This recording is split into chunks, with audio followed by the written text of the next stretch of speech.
ओम नमो भगवते वासुदेवाय। ओम नमो भगवते वासुदेवाय। ओम नमो भगवते वासुदेवाय।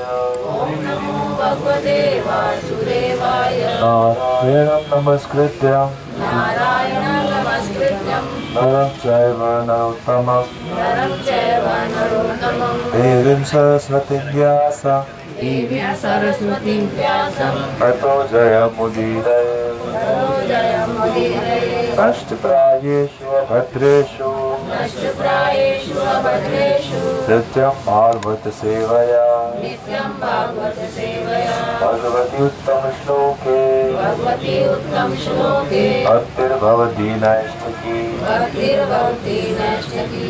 रत्रासपावक स्कंद 3 अध्याय 32 श्लोक संख्या 37। रावोश कहा गया भक्ति योगस्य भक्ति योग का स्वरूपम पहचान स्वरूप आपसे चतुर्विधा 4 विभागों में कालस्य समय का च भी अव्यस्त गति है जिसकी गति अलक्षित है। यह जो अंतर्भावती पीछा करता है जंतुषु जीवों का। सर्वोच्चम भक्ति योगस्य स्वरूपं ते चतुर्विधम् कालस्य च व्यक्तेर्यो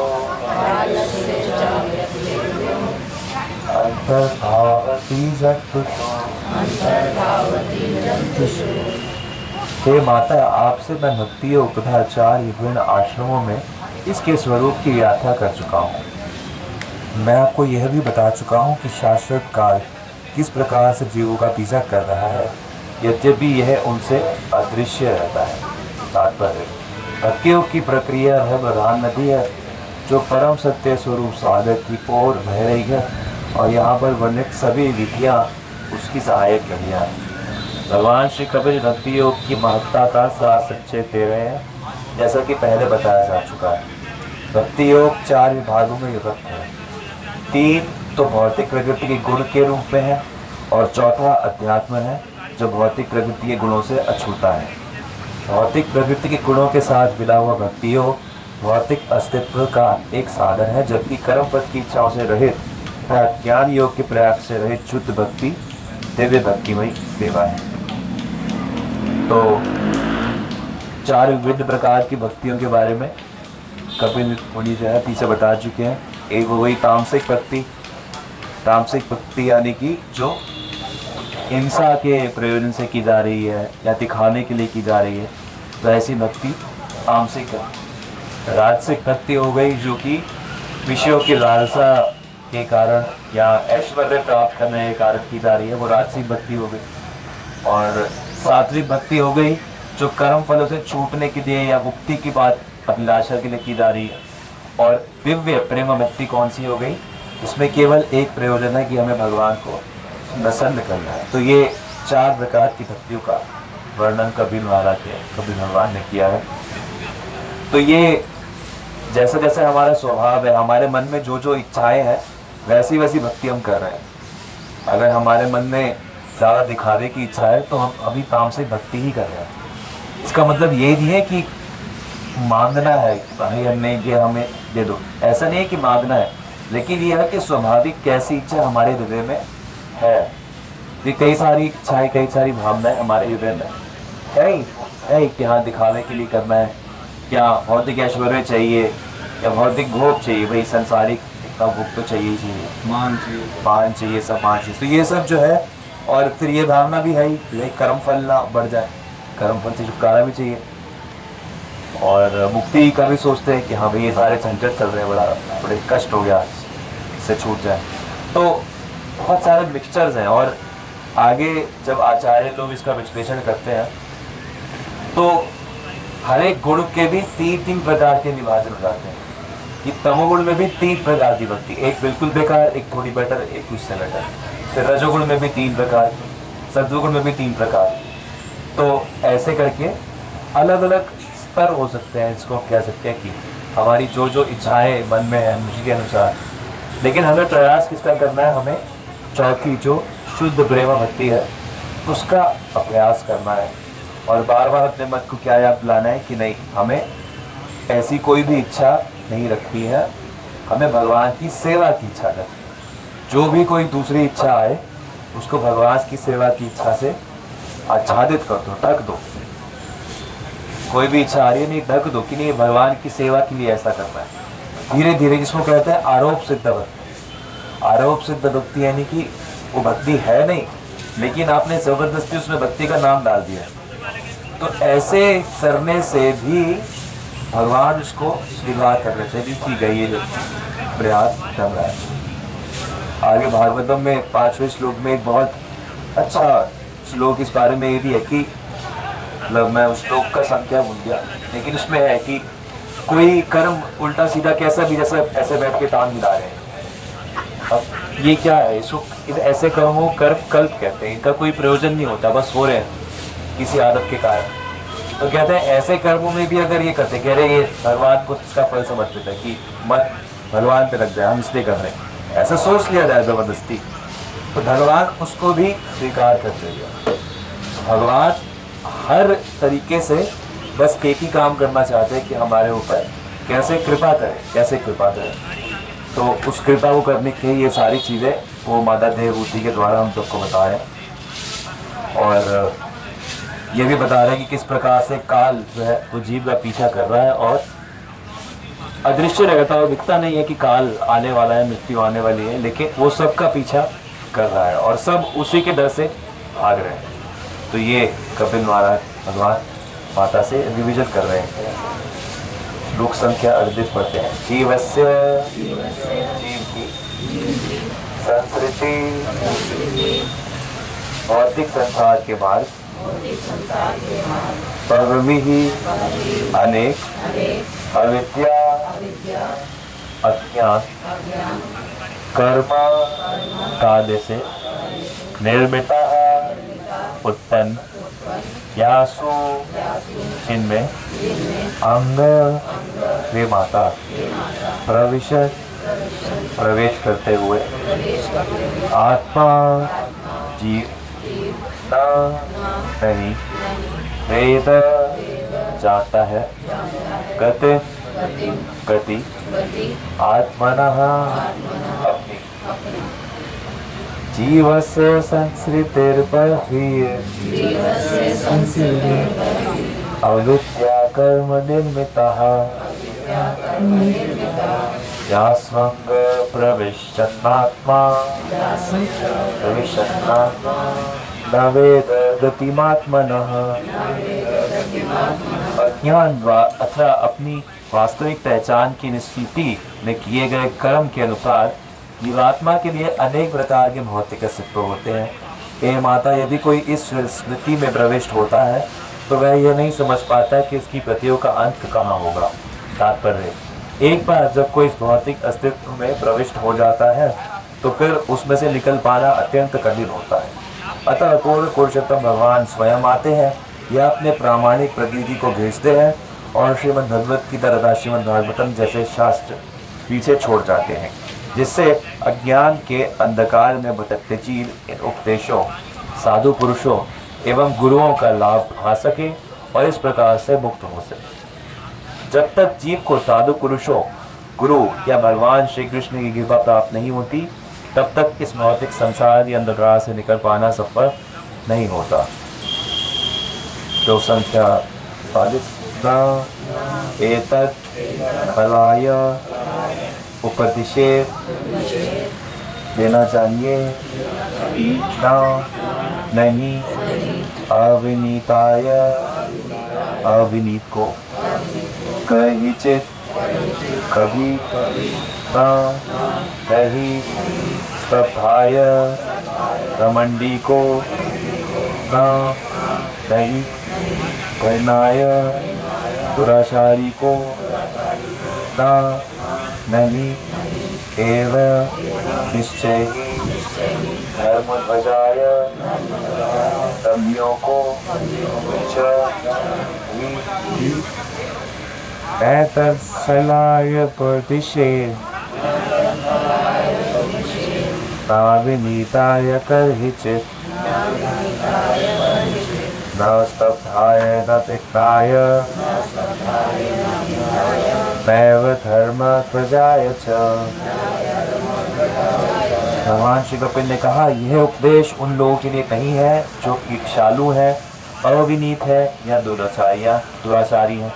ना ही यह उपदेश दम्भियों या उन व्यक्तियों के लिए है जिन्हें अपनी भौतिक संपदा का गर्व है। तो कपिल भगवान ने कहा, जीव किस प्रकार से फंस जाता है ये जान नहीं पाता और उसके निकलने का कोई रास्ता नहीं उसे समझ में आता, जब तक कि वो किसी गुरु की शरण ना ले लिया, किसी गुरु की उसके ऊपर कृपा ना हो जाए। जैसे उदाहरण देते हैं कि कोई व्यक्ति अगर बंधा हुआ है पूरी तरह से, तो उसको वही व्यक्ति खोल सकता है जो खुद खुला हुआ है। जो जब खुद बंधा हुआ है पूरी तरह से, तो वो कैसे खुलेगा? खुल ही नहीं सकता। हाथ पैर आँख नाक मतलब सब कुछ ही, पूरी शरीर अच्छे से जकड़ा हुआ है। तो इस प्रकार से जीव एक बार माया में जकड़ा जाता है तो बहुत पूरी तरह से जकड़ा जाता है और उसे छूटने के लिए उसे मार्ग नहीं मिलता।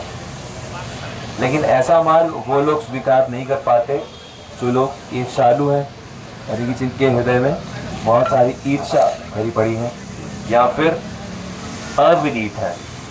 विनीत यानी कि विनम्र नहीं है और बड़े ही खराब स्वभाव वाले हैं, दुराचारी हैं, का आचरण अच्छा नहीं है, या फिर जो दम्भी है।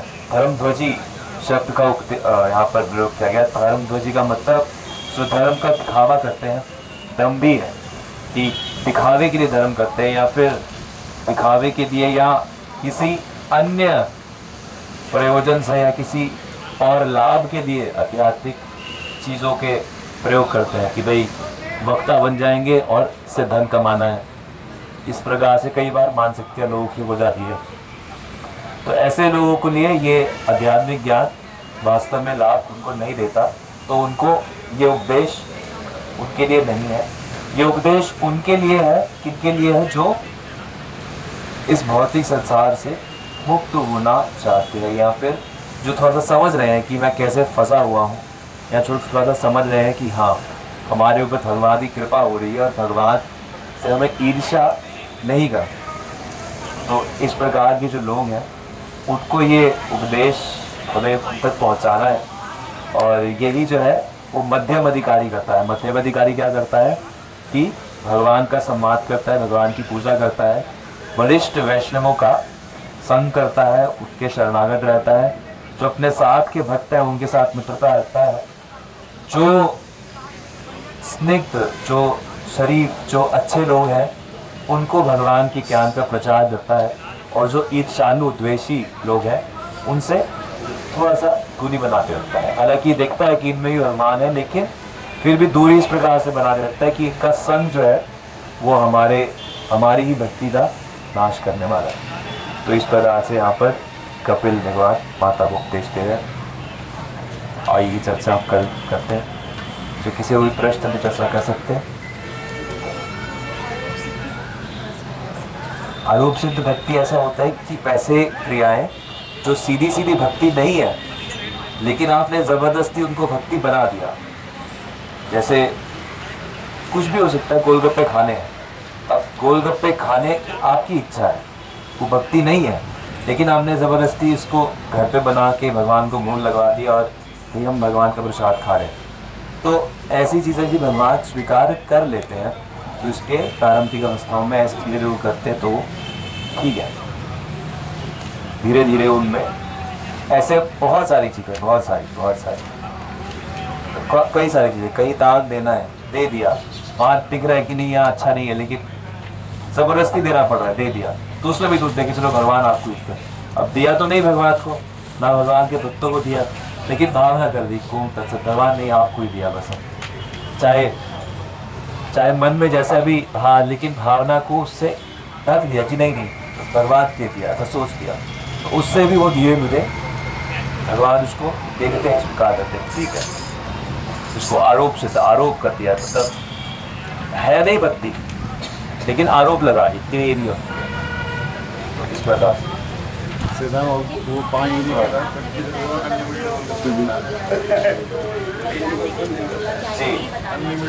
लेकिन आजकल तो ये सही कि ये भागवत रहती है या जिससे गारंटी क्या है अभी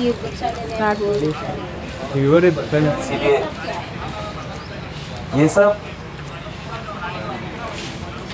दोनों चीज़ें हैं। थोड़ा सा ये भी है कि उनको ये लगता है कि भाई जो कथा में आया है उसकी श्रद्धा होगी इसीलिए आया होगा। तरह ऐसा होता भी है कि कथा में लोग इसीलिए आते हो। और बाकी ये भी है कि थोड़ा सा लोभ कह सकते हैं कथावाचकों का, या ऐसा कह सकते हैं कि असावधानी का ध्यान नहीं देख रही। इसीलिए शास्त्र तो ये कहते हैं कि गुरु को भी शिष्य जो है वो देखभाल के, समझ के, पहचान के स्वीकार करना चाहिए कि ये भक्ति के लिए कर रहा है या नहीं कर रहा है। हालांकि वो तो धोखा देने वाला तो कितना भी करे धोखा दे ही सकता है, लेकिन फिर भी गुरु को जांच परख के स्वीकार करना चाहिए कि हाँ ये शिष्य बनने योग्य है या नहीं। ऐसे ही शिष्य को भी जांच परख के गुरु स्वीकार करना चाहिए कि हाँ ये कितने भक्ति में उन्नत है। और वो तब तक समझ नहीं आएगा जब तक शिष्य खुद वैसे भक्ति नहीं कर रहा होगा। तो इसीलिए ये जो प्रक्रिया है ना कि पहले श्रवण कीर्तन से भगवान के बारे में जानना शुरू करो, अच्छे से भगवान के जो ग्रंथ हैं भगवद गीता भागवतम से शुरुआत करके उनको थोड़ा सा पढ़ो और थोड़ा सा सुनो, अलग अलग वक्ताओं को सुनो। या जैसे इस्कॉन में है तो पहले तो ये देखो कि हम जिनसे सुन रहे हैं वो गुरु परंपरा में है या नहीं है। अच्छा गुरु परंपरा में है तो कौन से गुरु परंपरा में है और कौन सी गुरु परंपरा में, तो ये इसलिए ये बहुत मुश्किल है ये सब अध्यात्म में प्रगति करना। इसीलिए तो लोगों का विश्वास जो है बड़ी जल्दी उठ जाते हैं कि अरे जहाँ जाओ वहाँ ये गड़बड़ है, कहीं ये गड़बड़ है, कहीं ये गड़बड़ है, क्योंकि वो लोग खुद भी नहीं समझते और देखना कैसे इस चीज़ों को वो भी नहीं समझते।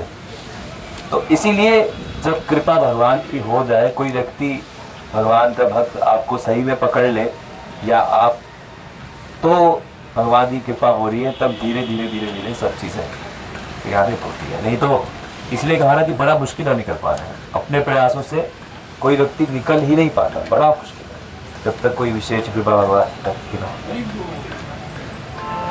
तो कृपा जब देखते ही ये श्री गौर नित्यानंद का अवतार है और परम करुणामय दादा परम करुणा कहूँ दोई जन पिता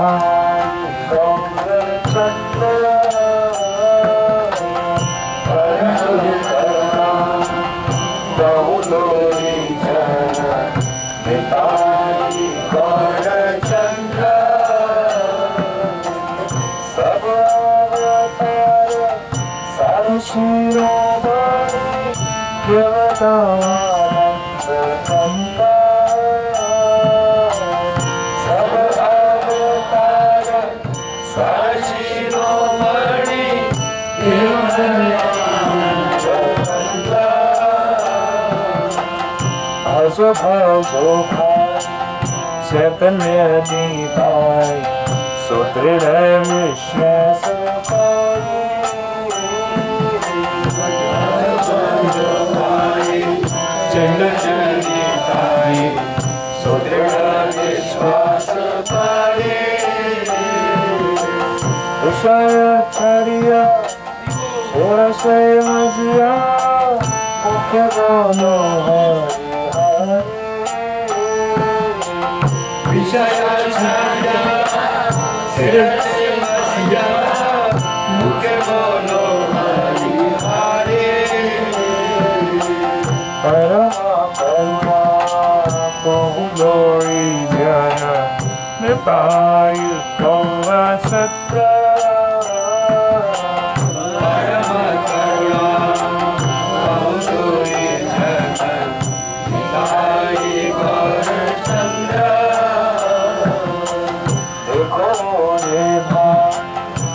भगवान नाय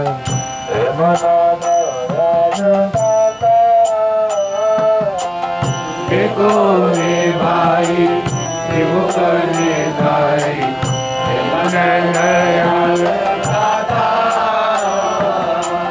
पशुपति हुए अशविधार सुनि जान मोहदाता पशुपति झोले माता करे सुनि जान दूध माता सचरे बसिया गई रे तरिया से पदे नाही आशा सचरे बसिया गई रे तरिया से पदे नाही आशा आपन सोम हो जाए क्षमा करे दासा